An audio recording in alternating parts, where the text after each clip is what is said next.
All right, Miss Joanna, I am so excited to be back with you. Happy Thursday. Yes, hi. I'm so excited to be here with you and looking forward to our conversation very, very much. I Thanks for know me. having me. Oh, absolutely. Yes, these conversations are so fun. I'm just making sure that our feed is live on Facebook. Looks awesome. Okay, sweet. So tonight, I'm so excited to share this conversation with you all. They're out there in Facebook land. I'm back with my dear friend Joanna Thorne. As you guys know, she's a master nutritionist. She's been working in the field for 20 years, helping people heal their bodies from the inside out. And tonight, we are talking about hormones. We are talking about some of the major issues that many of us are facing nowadays, whether it's severe PMS symptoms, it's adrenal fatigue, it's this rise in thyroid issues that we're seeing across the board. So there's lots of things we're going to touch on today, and we're going to really the main focus is to share with you some top tips on how to rebalance your hormones for vibrant health. So Joanna, I know this is like one of your passions and you have so many tips for us all tonight. So I'd love to just dive in and get some more clarity around some of the most common symptoms that people experience. I mentioned some of them just now, but what would like those symptoms look and feel like to us, like modern day people today? Well, the list is actually pretty long, Yeah. but some of the most common ones that I see are really severe PMS for women and just overall difficult menstrual cycles. Or menopause, depending on where you're at in life, and a lot of adrenal stress, thyroid imbalance. Hashimoto's is just, it's like a common everyday word and household, name these days. Like everybody knows what that is because so many people are having issues with this. Way back, we never hardly ever heard about it. Yeah. It also affects people's energy levels, your brain function. So like kind of foggy brain, that lethargic, just like really no backup reserve energy, kind of feeling. It can also disrupt sleep patterns. Mm. As well too, and then anxiety is another big issue Ooh. that I see come up for a lot of people as well too. So I'm just going to kind of leave it at that. Yeah, there's many symptoms, of course, but anxiety is one that you touched on, Joanna, that I don't hear a lot of people really connecting to hormone imbalance. So that's pretty fascinating. And of course, depression goes along with that as well. But there's a lot that we can do to help remedy these imbalances in our bodies. And so I would love for you to share what do you think are some of the most contributing factors to these hormone imbalances today? Um, well, it's kind of, we're kind of being bombarded from all directions, so to speak. So, we have the environmental outside influence. And so there's just a lot of pesticides and toxicity in our environments, Yes, like food absolutely. packaging and a lot of those kind of things as well too. And actually, one of the biggest environmental influences is the electromagnetic fields that come off of our computers and our phones and Mm. all of the devices and things that we have, these days, that are so common and just more prolific than they've ever been in the past. And so that would kind of be like, just a broad external influence. The other thing is just not having a really good solid habits or eating patterns. Mm-hmm. A lot of times we can eat too much, not eat enough, not eat often enough, or be eating too often. So, For I sure. mean, all of those spectrums from one extreme to the other kind of play a role in that. And sleep is a huge factor in how we function and how our hormones function as well too. And then of course our gut microbiome, that is Yeah. one of the kind of biggest influences as well, because it's our though our microbiome is mostly housed in our gut, it is responsible for the communication that happens in our brain in order for all of our hormones to be able to function properly. Yes. So that's a huge piece. And these days, with these other things that I've talked about influencing the microbiome, Yes. it can lead to a lot of imbalance and dysfunction, especially hormonally for a lot of people. Yeah. And, just to add to what you're sharing, Joanna, today we live in such a fast paced, stressful world. People are working Yeah. longer hours than they ever before. We're bombarded with so many distractions. We're very disconnected from the planet. We're very disconnected from our bodies in general. We're living from the neck up. And so Yeah. there's so much emotional stress on us just from our work environment, our lack of connection with family, with friends, and our lack of connection to the earth. All these things are playing a huge role in why we're all completely out of whack nowadays. And we're seeing a rise in these what feels like epidemics in like thyroid dysfunction and, you Yeah. know, chronic weight gain or just like inability to lose weight. I find that that's one of those primary things I hear a lot of women specifically talking about is just like this constant battle with trying to lose weight, when in actuality, they could be eating a great diet, but if their stress hormones are all out of whack, they're not going to be able to lose the weight. And so really, you know, getting clear about what those little action steps are that people can start to implement every day is the key to maintaining and reversing some of that damage and maintaining ideal health. So I'm curious, Yeah. what are your top tips on that we can easily implement into our everyday lives to help us come back into balance? Well, so obviously food, you know, is kind of like the first place that people tend to look. So I'll start with that one. So again, just establishing like a really good pattern for eating. And, you know, just kind of because a lot of times we eat mindlessly. We're not Yes. conscious of the fact that we're eating. So I would say that is one of the most important factors is being mindful and conscious of true hunger and what that feels like, and feeding ourselves, you know, in those moments instead of this emotional eating where we're constantly just kind of stuffing food in our faces like unconsciously and totally mindlessly. I mean, how many times, and I've done this in myself, you know, just sitting at the desk working and you're just like Yes. kind of shoving food in there and you're not even paying attention to what you're doing. That's really, really hard on our digestive system. And we're also not able to absorb the nutrients from the food that we're eating, no matter how healthy it is, you know, even at Right. that point. And just breathing, taking 3 to 5 deep breaths before you start eating kind of just signals to the whole body like, hey, okay, we're going to switch gears from this, like whatever it is you've been doing, and we're going to actually nourish ourselves and take this moment and be fully present with this. So Love it. breathing, you know, I mean, it's crazy that we live in a society where we have to remind ourselves to breathe, but unfortunately, that's where we're at these days. Oh my gosh. Yeah. It's like all people can do to slow down and just focus on one thing at a time. I mean, that in and of itself, that Yes. skill of just focus is pretty much Yeah. non-existent nowadays. Yeah. Yeah, exactly. So that's a kind of you know, one big way. Okay, great. Sleep. You know, we in this day and age, you know, people have like started functioning on less and less and less and less sleep. Right. You know, it's just like there's never enough time in the day. But, you know, sleep is actually really, really crucial for us to maintain health as well as just to be alive. You know, there's so much information out there these days. If you do a Google search on the damage and the effects of lack of sleep, it's like crazy what it does to our bodies. And Yeah. so establishing like a really good, you know, pattern or habit of being able to get enough sleep. And this is a really crucial one too, is, you know, a lot of people tend to stay up late. And, Right. you know, as I think I see this in men and in women, but I see women being affected by it more than anything else. It's not getting enough sleep earlier in the evening, because Yes. it's earlier in the evening, you know, kind of like in that from like 10 o'clock onwards, that first part of the night where we actually get the thyroid and adrenal repair in our sleep. And so if we're not going to sleep at that time, we're kind of missing out on a huge opportunity to really be able to support ourselves to function, you know, in a balanced way in that area.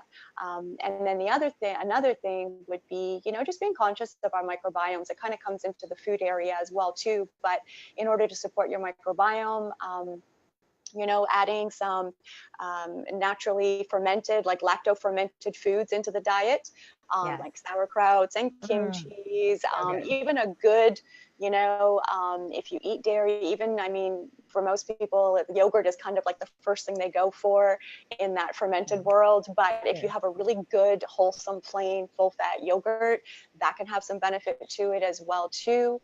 But I love the fermented vegetables, you know, the krauts. I'm like such an addict when it comes to krauts. I have like usually 4 flavors going at a time, and I'm just like, you know, playing with all my sauerkrauts and everything. We also have, you know, water kefir and kombucha, which are probiotic beverages. And of course, you don't want to overindulge in these. There's, you know, there's also a balance in here where a little bit goes a long way, and variety plays a huge key in that. You know, so, and one of my favorites too is like a real raw unpasteurized miso paste. Yes. So that's a fabulous way to add some ferments into the diet, you know, because it tastes amazing. You can put it in salad dressings and sauces and soups afterwards. You can make like a little sauce to put on your veggies and stuff. I mean, it's so simple, and it's such a great way, especially with kids, to be able to get something that's actually cultured into the body as well too. And then of course, the, you know, supplementing with probiotics is another option in there, and getting enough healthy fats is really important as well too. Okay. And so what healthy fats would you recommend? My favorites are, of course, you know, coconut oil and avocado oil, olive oil, hemp oil. And of course, for cooking, you would only want to use coconut or avocado because those are the ones that are able to withstand the high heat. The olive oils and the other nut and seed oils and flax oils and all of those are ones that you want to experience cold. So you can, they're lovely in salad dressings, or even just, there's nothing, especially with all the colder weather coming up, you know, one of my favorite ways is to have like a nice big bowl of like a roasted puree of vegetables into a soup or something. And if you drizzle just a little bit of flax oil or hemp oil or another kind of like nut or seed oil, walnut oil is one of my favorites, and just a tiny little bit into that soup. Oh my goodness, it's so good. And it just takes your soup to another level, and you're getting your healthy fats, and it's awesome. And then for those that do ghee is another fantastic one as well too. Awesome. Yeah, and it's important to have all of those, you know, not just focus on 1 or 2 of those, but it's the variety of all of those, because we have our long chains, our medium chain, and our short chain fatty acids that we need to be able to get from all of these things. So again, you know, as humans, we tend to sometimes get stuck in a routine or a habit that's kind of more of a rut than something that's actually supporting us. Is it just because we don't have time to think? We're so stressed out about everything else, we can't really think about what we're doing. And all of a sudden you realize, oh my goodness, I'm like eating the same food every day for like 5 days, and I'm using the same oils, and I'm using, you know, this and that and whatever. And so just kind of, again, it brings in that mindfulness and that consciousness. It's really important to bring variety into our diets on every level and in every category of eating. I love that. Thank you so much for sharing. I feel like that's really not an emphasized aspect of many, let's say, nutrition protocols out there. It's kind of like, okay, we're just going to do like chicken and rice and veggies every day, you know, especially in the meal prep world. It's like, we're going to do the same thing every single day. But like you said, there's so much, and it's so important to have a diverse array of colors for the phytonutrients. And also, like you said, the healthy fats, you get a blend of different types, omega-3, 6, 9, you're getting all these different, and like you said, the medium chain triglycerides, and like, it's just, so variety is key, bottom line. And I feel like eating seasonally too. I was just going to add, sorry to cut you off, but I was just going to say eating seasonally as well. You know, like we're coming out of the summer months right now, there's like a bounty of food available, you know, but we're going to be moving into, depending on where you live, we're going to be moving into those seasons where we don't have all those foods available anymore. And so you know, being able to preserve some of those foods if you can, or buy them, you know, from people who are doing it at farmers markets or whatever. So you have just, you know, a little bit of some of these nutrients to carry you through the winter as well too. And then that balanced out with the foods according to the season are what really keep us healthy. You know, the foods that are available in that season, according to the environment or the area that we live in, give us the nutrients we need for that particular time of year. So it's really important to kind of be, and again, this goes into and ties into being more connected to the earth and being more connected to our environment. And that's like a huge piece to really just kind of help our hormones kind of like settle in as well too, and find balance within themselves. Love it. So we talked about mindful eating, we talked about sleep, we talked about microbiome and really bringing that into balance with nutrition. And of course, there's many other factors that help the microbiome come in to balance. And we talked about that in one of our last discussions.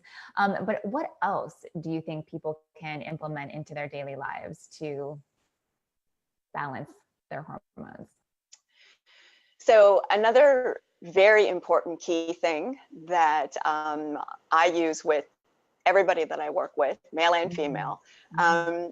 Most people today don't take time to just stop and sit with themselves for a couple of minutes and not be doing anything. Yes. You know, we're always like, got to do something. It's like, you know, and just kind of sitting for a minute and not watching TV, not reading a book, you know, not being distracted or overstimulated by something, but just taking a moment, you know. It doesn't even have to be meditation per se, but just taking 5 to 10 minutes and just actually, and I like to encourage this in the morning, you know, like take that few extra minutes and to take that time and just feel what it feels like to be still, you know, because we don't experience that in our lives so much. There's a look on people's faces when I start talking to them about people are terrified. They're terrified to sit still and witness themselves. Believe me, like teaching meditation is like pulling teeth sometimes. People do not want to face themselves. They're so used to just going and escaping themselves. So it's and so that's a really huge key piece. And then another thing that I would mention as well is movement. You know, a lot of people don't have active jobs. You're sitting at a desk, you know, and you're kind of sitting in one position almost all day long, and there's not much movement in there. And so even just, you know, like lunch break, quick break, just like a walk around the block, even just something to kind of keep the body like loosened up, you know, structurally as well as physically. It's very important. You know, if you think about a pool of water, if it's just sitting there, it's going to get pretty yucky. It gets stagnant. You get the wrong kinds of bacteria going on in there, and you have a pretty nasty mess going on after a while. Yeah. You know, our bodies are the same way. We want that movement. We want to keep things flowing so they don't become this stagnant pool of bacteria that actually tears us down. And that's a huge piece of supporting our microbiomes as well, too, is keeping that movement. And it doesn't have to be like hardcore, go run a marathon or anything like that, but just being able to move the body. Walking is one of the most simple, cheapest and most effective ways to be able to just kind of get things moving a little bit without causing a lot of stress on the body as well too, especially if you have injuries or if you're not used to a lot of exercise. It's a good way to just kind of start getting the body back into that flow again. Love it. Yeah, you know, movement, I feel, is it's when you really look at how we used to be when we were, you know, even back in like the Industrial Revolution, when people were more active in their jobs, they were more labor focused jobs. Man, we were so much healthier, even though we might've been eating worse food, like we were moving more, and our bodies, I strongly feel, we're designed to move. They're not meant to sit in front of a desk all day or, you know, in front of a computer all day. And it's when you look at the amount of hours we sit, whether it's work plus car plus when we get home and watch TV, whatever people are doing at night, chances are it's a lot of it is sitting. And so what I always love to do is, you know, offer up some solutions like you were mentioning, like adding in those little movement breaks throughout the day to get your body moving, even if it's just a walk, because we were designed to move. And so many of our health issues come from our lack of movement. Yeah, absolutely. Absolutely.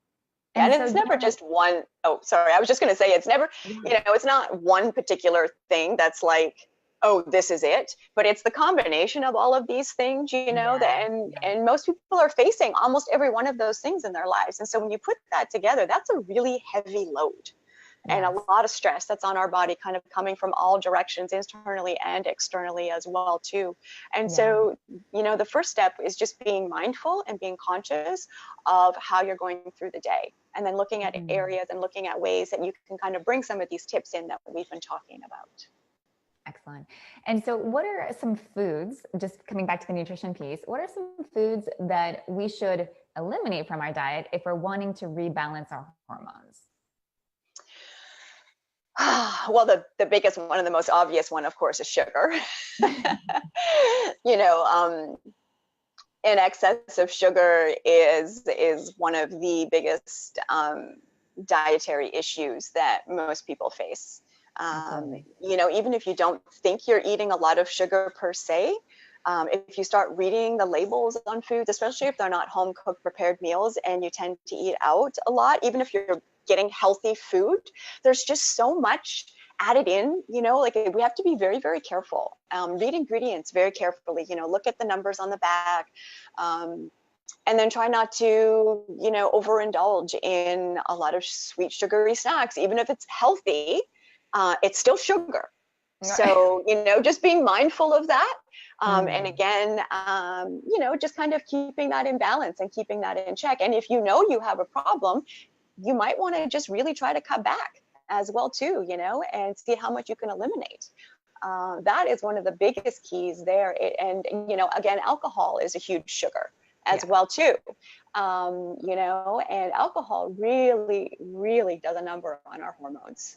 Oh my gosh, I can so attest to that, where I just feel like depressed the next morning. I mean, it's a real mental shift for me. I literally go from being joyous and happy to being like depressed the next morning. It's a really big vibrational shift for me. And of course it's affecting our dopamine and serotonin and just like all these different, it's just a slew going on in the mind. Yeah. Right. And then of course that doesn't help to support our microbiome to be healthy as well too, because we're encouraging the bacteria that's actually going to start tearing us down and breaking us down instead of supporting us to thrive. So I would say, you know, cut back on sugar as much as possible, including the alcohol. You know, eliminating like fast foods if you have a tendency to eat a lot of fast food. There are healthier choices in the fast food world out there as well too. So just kind of like, you know, wherever you're at, just kind of try to bump yourself up to the next notch there, you know, like just look for a healthy substitute, you know, and just kind of like slowly start to make little tiny simple changes. If you try to make too many changes all at once, it can be overwhelming, especially when we've already got stressful lives going on and so much happening. You know, I see this happen a lot of times. So many people get so excited and they want to make change and they're like, oh, I'm going to do this. But then they try to take on too much. You know, it's like, oh, let's try to change my whole household environment. At the same time, I'm trying to change my whole dietary, you know, intake as well. And then it's just like everything blows up in your face and you're just like, oh, forget it. You know, I can't deal. So it's really important to kind of just pick one little thing. And that can be as simple as cutting back on the sugar, or adding fermented foods to one meal a day. You know, another thing that I really recommend that's very simple, and no matter what you're eating and no matter what the meal is, just add like a little tablespoon of microgreens or sprouts to the side of your, and that kind of acts like a digestive aid. As well as adding nutrients, because it helps us break down our food. What's really cool about sprouts and microgreens is they kind of fall into the vegetable category, but they're also a microprotein as well too. And so they really help us to be able to absorb and digest the rest of the meal that we're eating. So if you kind of think of it, you know, instead of taking like a digestive enzyme, let's just have a tablespoon of sprouts or microgreens, you know, with our food. And then you're going to get so much more out of that as well too. So that's a really simple thing. That's not like, oh my God, I have to change my whole life. It's like one little easy thing, but you can have so much benefit from that. And these are the things, is like picking something that's small, but it's going to have a huge impact. You know, and then the sleep, it's like, try going to bed 15 minutes earlier, you know, at night, like just 15 minutes. It's amazing what that little bit can do. And then eventually try to work it, you know, into 30 minutes kind of thing. And that's kind of like how I work, you know, with my clients as well too, is we try to make these really small changes that are very significant. And then you start to feel the results, and then you're inspired and you're like, okay, I got this. I'm feeling better. I can do more. And then start taking on other things as well too.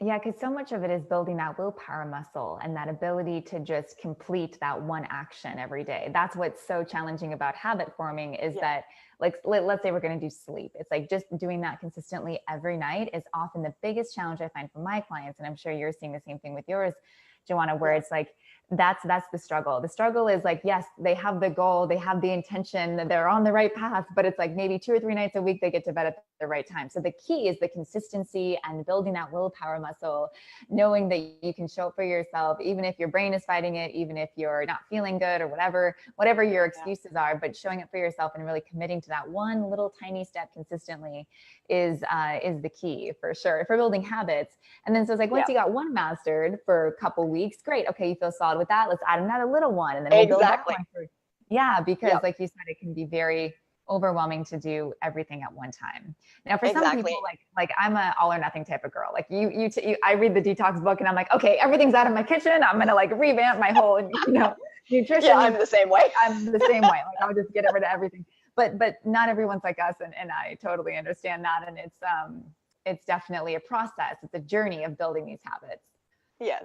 Yes, absolutely. And so last question for you, Joanna, is what are some foods that you recommend we put into our diet? Things like maybe some adaptogens, things that will help us balance our hormones just by their very nature.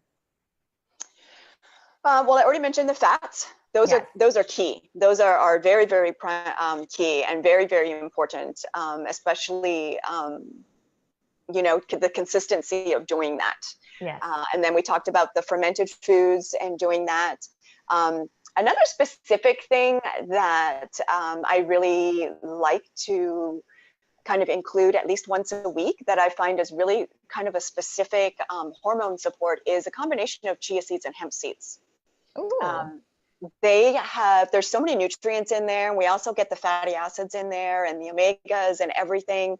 And they just have kind of a very specific way of working, with our, not just the entire microbiome in the system, because the beauty of those foods too is that they're also known as a prebiotic. So they're really beneficial in that way, and they support the hormones really specifically through that whole process of supporting our microbiomes as well too. Besides the fact that chia seeds are very energizing, and can give us energy, and it's a beautiful kind of a mind sharpness that you can experience from chia and from hemp seeds as well too. Sorry, Wally's going crazy. No worries. I was afraid my rooster was going to go off. So chia and hemp seeds are kind of two of my things. And again, you want balance, having those in there into your routine, like a couple of times a week, is really beneficial. The sprouts and the microgreens I already mentioned, and that's kind of a huge piece of it as well. So do you recommend any certain superfoods? There's a lot of like superfoods out there nowadays, like maca and ashwagandha, and ginseng has been touted as an adaptogen. Are there certain superfoods you maybe recommend that we add in to give us a little boost? Spirulina is still my favorite. Okay, great. That's one of my favorites. There's just so much value in that. And then, my mind just went blank. Maca. Maca is another favorite of mine, especially for hormone balance. I find the combination of the spirulina and the maca to be really, really beneficial. And actually, for those of you that are comfortable with it, bee pollen is like real bee pollen is one of my favorites for helping women to bring hormone balance back into their bodies again. And actually, vitamin D is another really crucial, element there as well too. And with the vitamin D, a lot of people are deficient in vitamin D these days. And sorry, all these things keep popping up on my phone. I'm trying to clear my screen. I apologize. Let's see. What was I just saying? I'm so sorry. Oh, that's okay. We were talking about Oh gosh, I forgot too. That totally interrupted my thought as well. Yeah, well, you were sharing about adaptogens, and then you were Oh, talking bee about pollen. Yes, vitamin that's D. right. Yeah, bee pollen is another one of some good local, bee pollen that's been sustainably produced can be really beneficial. And that's a tiny little bit goes a long way. Oh, and then we were talking about the vitamin D. Yes. So, supplementing with a really high quality vitamin D with K and taking up to 4,000 IUs a day. If you have hormone imbalance, that doing that is usually a pretty big factor in helping to bring balance back into it again. It plays a huge role in how our hormones function and also our immunity as well too. But our thyroid, a lot of thyroid and adrenal imbalance really benefits from the addition of the vitamin D in there as well too.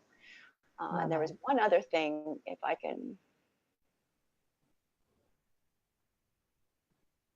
No, it's gone.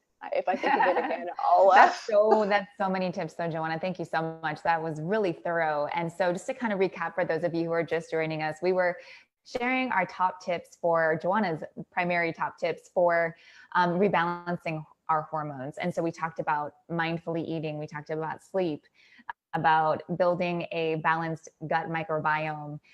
We talked about some different foods to take away from your current diet to help you improve this balance, and also some foods you want to add into it. We also really touched on some environmental factors that really wreak havoc on our systems as well. So if you guys have any questions, please feel free to leave them in the comments. Joanna will be in there answering questions, and I will as well. And Joanna, I am so grateful to have you. Thank you so much for joining us. I can't wait to see you in Thailand. I'm going to see you so soon. 6 weeks we'll be in Thailand for the Eco Chef certification program and the Epic Academy. So we're like all planning and finishing up those final details. So I can't wait to see you. So excited. It's going to be so fun. Can't wait. Can't wait. Thank you so much for having me today, Amber. It's been a pleasure always, doing these with you. And I look forward to our next one. And I can't wait to see you and hug you in person. I know. It's been too long. It's been too long. So it has. An amazing night, Joanna, and I will talk to you soon. And you too. Bye, Amber. Bye everybody.